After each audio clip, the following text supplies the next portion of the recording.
अस्सलाम वालेकुम viewer, welcome to my channel. My new topic is on warts यानी मस्से।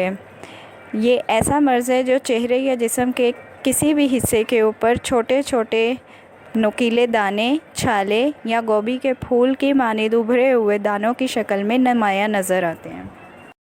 Causes यानी वजूहात। ये मर्ज़ ज़्यादातर सिफिलिस की बीमारी की वजह से होता है। इसके अलावा भी बहुत सारी वजूहात हो सकती हैं, जैसे कि किसी भी वायरल इन्फेक्शन की वजह से हो जाना या फिर किसी ख़ास बैक्टीरिया के इन्फेक्शन से हो जाना। वैसे तो वार्ट्स की बहुत सारी टाइप्स हैं, जैसे planter वार्ट्स, flat वार्ट्स, filiform वार्ट्स, पेरियंगल ward, common ward. इसके अलावा वाटरफॉर्म वार्ट्स भी शामिल हैं। और भी बहुत सारी किस्मों के जिस्म के जिस हिस्से पे पाए जाते हैं उस हिस्से के हिसाब से इसका नेम है। जैसे कि अभी मैंने प्लेंटर वार्ट का बताया, ये हमारे पाँव के सोल के अंदर बन जाता है। प्लेटफॉर्म वार्ट्स चेहरे के अंदर या थाई के अंदर बन जाता है। फेरिफॉर्म वार्ट्स ये मुंह के अंदर, नोज़ या उसके इर्द गिर्द की सराउंडिंग में बनता है। पेरियंगल वार्ट्स ये नील के अंडर बन जाता है। कॉमन वार्ट्स तो आम शक्ल का होता है, जिसम में कहीं भी बन जाता है। और वाटरफॉर्म वार्ट्स जो हैं ये छोटे छोटे बच्चों को पानी की सूरत में नुकीले नोकदार दानों की शक्ल में पूरे जिस्म पे या ख़ासकर उनके सीने या इर्द गिर्द के इलाके में काफ़ी ग्रुप में पाए जाते हैं। आमतौर पे उनमें दर्द नहीं होती, लेकिन जब ये ग्रुप इन बन जाता है और जड़ें इनकी आपस में जुड़ जाती हैं ना, तो फिर वहाँ पे इन्फ्लेमेशन हो जाती है और बच्चा बहुत चीखो पुकार करता है।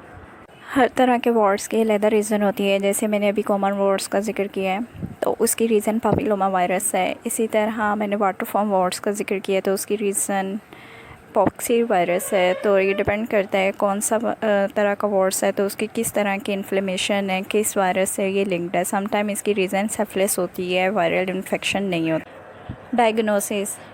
डायग्नोस करने के लिए ब्लड टेस्ट करवाया जाता है और जिस जगह पे वार्ड बना होता है अगर वो बड़ा हो तो जिल्द के उस पार्ट की बायोप्सी करवाई जाती है।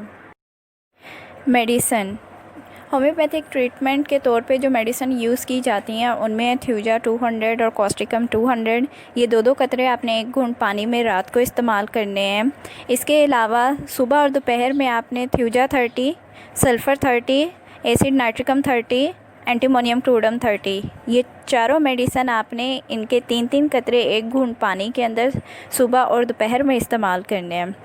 इसके अलावा आपने थ्यूजा क्यू को दोपहर में उस वार्ड के पार्ट के ऊपर लगाना है, 1 या 2 कतरों से उस जगह को कवर कर देना है। सुबह और शाम में जो आपने लगाने के लिए लोशन का इस्तेमाल करना है वो डियोफिल में ख़ास किस्म का लोशन आता है, उसका यूज़ करना है। और 1 हफ़्ता इसी तरीके से अगर आप करते रहेंगे तो इंशाल्लाह आपके वार्ड्स झड़ जाएंगे।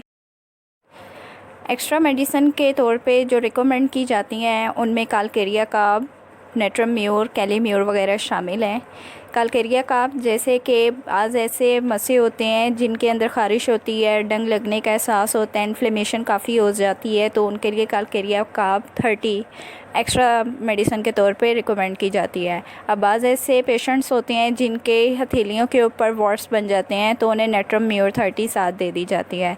बाज़ की हाथों में बन जाते हैं तो उन्हें कैलीम्यूर 30 साथ दे दी जाती है। डिपेंड करता है ये नेचर के ऊपर, जिस तरह की नेचर हो उस तरह की मेडिसिन का बीच में एडिशन कर दिया जाता है। होप सो आपको मेरी ये वीडियो पसंद आई होगी। अगर पसंद आई है तो लाइक और सब्सक्राइब करें।